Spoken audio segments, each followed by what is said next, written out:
बाजार जाने के बाद अगर रसीले रसीले चमकदार आंवले दिख जाते हैं तो बिना लिए मन नहीं मानता है। तो आज मेरे साथ भी कुछ ऐसा ही हुआ। बाजार गए और बहुत ही अच्छे आंवले दिख रहे थे तो हम उसे लेकर के घर आ गए और घर लाने के बाद हमें मुरब्बा बनाना था तो हमने कहा चलिए आपके साथ भी शेयर करते हैं। तो आज जो मुरब्बा हम बनाने जा रहे हैं इम्यूनिटी बूस्टर तो है ही, साथ में औषधीय गुणों से भरपूर है, क्योंकि आज ये सर्दी जुकाम खांसी के लिए भी बहुत ही ज़्यादा फायदेमंद होने वाला है। तो चलिए इसे बनाना शुरू करते हैं। तो यहाँ पर हमने लिया है 1 किलो आंवला। ये आंवला मुरब्बा बनाने के लिए एकदम परफेक्ट है। बहुत ही बढ़िया रसीला और चमकदार ताज़ा आंवला है और ये साइज़ में भी थोड़ा बड़ा है। तो बड़े आंवले का जो मुरब्बा होता है ना, वो बहुत ही ज़्यादा स्वादिष्ट बनता है क्योंकि इसमें पल्प ज़्यादा होता है। तो ये खाने में भी बहुत अच्छा लगता है, गोदने में भी बहुत आसानी रहती है। अच्छी तरीके से धुल करके इसको 1 रात के लिए पानी में डाल के रख दिया था और उसके बाद पानी से निकालने के बाद इसको हमने गोद लिया, क्योंकि गोदने का जो काम होता है ना, वो थोड़ा सा मुश्किल भी होता है और थोड़ा टाइम भी लगता है। तो इसलिए इसको हमने पहले से ही गोद लिया है। कुछ आंवले हमने बचा के रखे हैं, आपको बताना है कि हमें कैसे इसको गोदना है। तो इसको गोदने के लिए हमें लेना है एक फॉक, और फॉक से या फिर आंवला पिकर से हमें आंवला को अच्छी तरीके से गोद लेना है। जितना अच्छा आंवला गुदा होता है, मुरब्बा हमारा उतना ही ज़्यादा स्वादिष्ट बनता है, उतना ही ज़्यादा रसीला बनता है। कोई भी फॉक ले लीजिए और फॉक से जो इसके ऊपर छोटा सा डंठल जैसा लगा होता है ना आंवले के ऊपर, इसको आप निकाल दीजिए। ये देखने में थोड़ा कम अच्छा लगता है और चाकू से काटने पर ये कट नहीं पाता अच्छी तरीके से, या फिर नुकीले चाकू से आप इसको निकाल सकते हैं, नहीं तो इसे फॉक से भी आप इसको निकाल सकते हैं। निकालने के बाद आप फॉक से अच्छी तरीके से पास इस तरीके से गोद लीजिए। जो फॉक है ना, वो आंवला की गुठली तक जाना चाहिए। जितना अच्छा आंवला गुदा होता है, हमारा मुरब्बा भी उतना ही ज़्यादा स्वादिष्ट बनता है।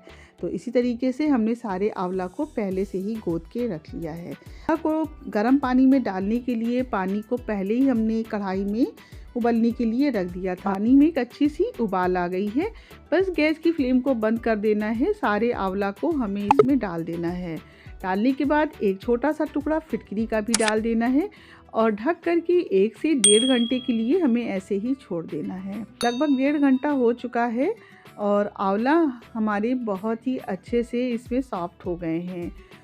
फिटकरी को डालने से इसमें कसैलापन जो होता है वो बिल्कुल भी नहीं रहता है।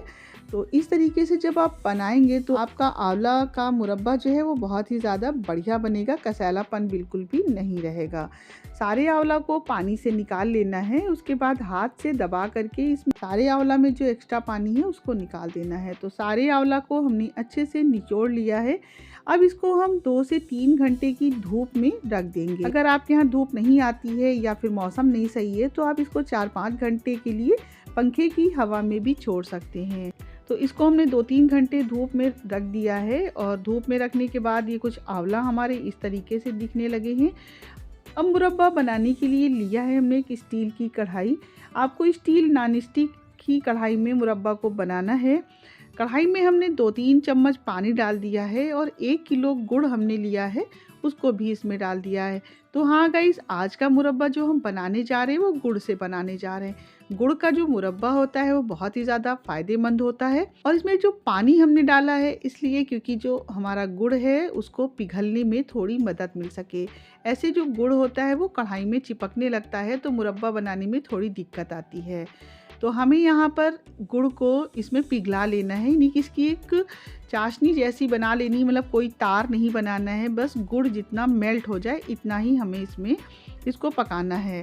तो गुड़ यहाँ पर मेल्ट हो गया है। अब जो बहुत ही ज़रूरी काम है वो करना है हमें ये कि एक बाउल पे स्ट्रेनर रख के इस गुड़ की जो चाशनी है इसको हमें छान लेना है, क्योंकि जो गुड़ होता है उसमें कभी कभी इसमें बहुत सारी गंदगी होती है, यानी कि जैसे गन्ने के रेसे होते हैं या फिर कंकड़ होते हैं, वो इसमें अक्सर पाए जाते हैं।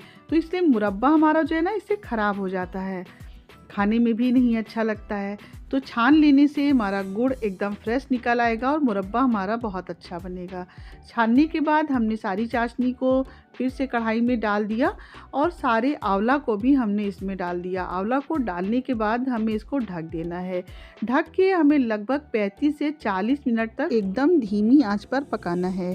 पूरा मुरब्बा हमें धीमी आंच पर ही बनाना है और बीच बीच में हम इसको चलाते रहेंगे जिससे कि अच्छी तरीके से आंवला हमारे चारों तरफ से पक जाए। तो यहाँ पर लगभग 35 मिनट हमने इसको ढक करके पकाया है और हमारे जो आंवला है ना वो थोड़े से सॉफ्ट हो गए हैं। इस तरीके से जब हम बनाते हैं तो आंवला को ना तो बॉयल करने का झंझट रहता है, ना ही स्टीम देने का झंझट रहता है। बहुत ही ज़्यादा स्वादिष्ट भी बनता है और बहुत ही ज़्यादा पौष्टिक भी होता है। आंवला हमारे सॉफ्ट हो गए हैं। अब इसको हम ढक्कन से ढकेंगे नहीं, अब इसको हम ऐसे ही पकाएंगे और जब ये पक जाए तब इसमें हम कुछ मसाले ऐड करेंगे।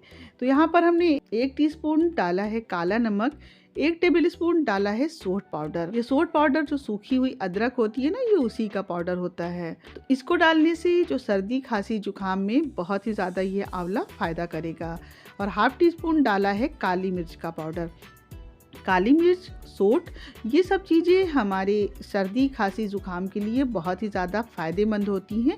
तो आप इसे बच्चों को दीजिए, बड़ों को दीजिए, किसी को भी दीजिए, सबको बहुत ही ज़्यादा फ़ायदा करेगा।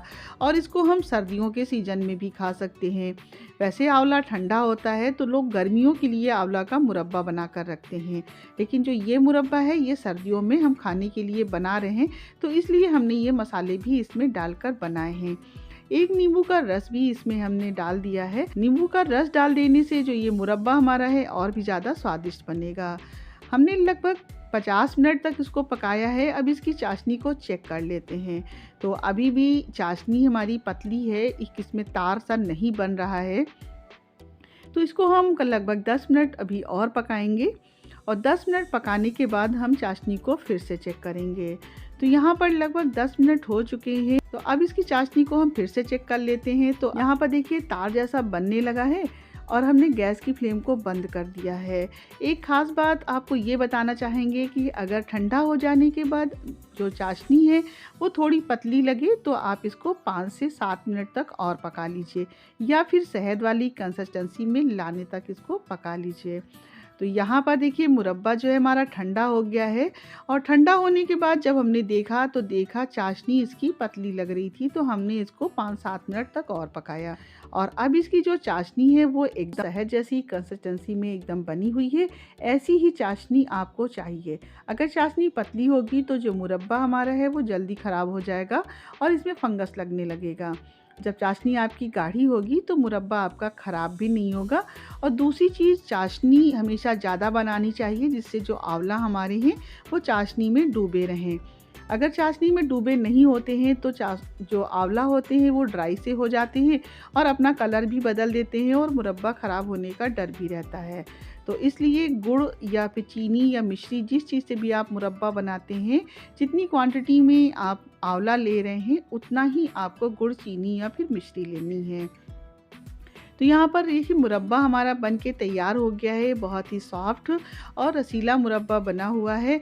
अब ठंडा हो जाने के बाद आप इसको एक किसी एयर टाइट कंटेनर में भर के रख दीजिए। प्रतिदिन 1 आंवला बच्चों को, बड़ों को, सभी लोगों को घर में दीजिए और सभी की इम्यूनिटी को बूस्ट करिए। सर्दी जुकाम खांसी से भी लोगों को बचाइए। तो कैसी लगी आपको आज की रेसिपी? अगर हमारी रेसिपी आपको पसंद आई है तो प्लीज़ वीडियो को लाइक करें, ज़्यादा से ज़्यादा अपने दोस्तों के साथ में शेयर करें और कमेंट करके हमको ज़रूर बताएं कि हमारी रेसिपी आपको कैसी लगी। तो गाइज़, मिलते हैं आपसे अगले वीडियो में एक नई रेसिपी के साथ में। तब तक के लिए ईट हेल्दी, थिंक हेल्दी।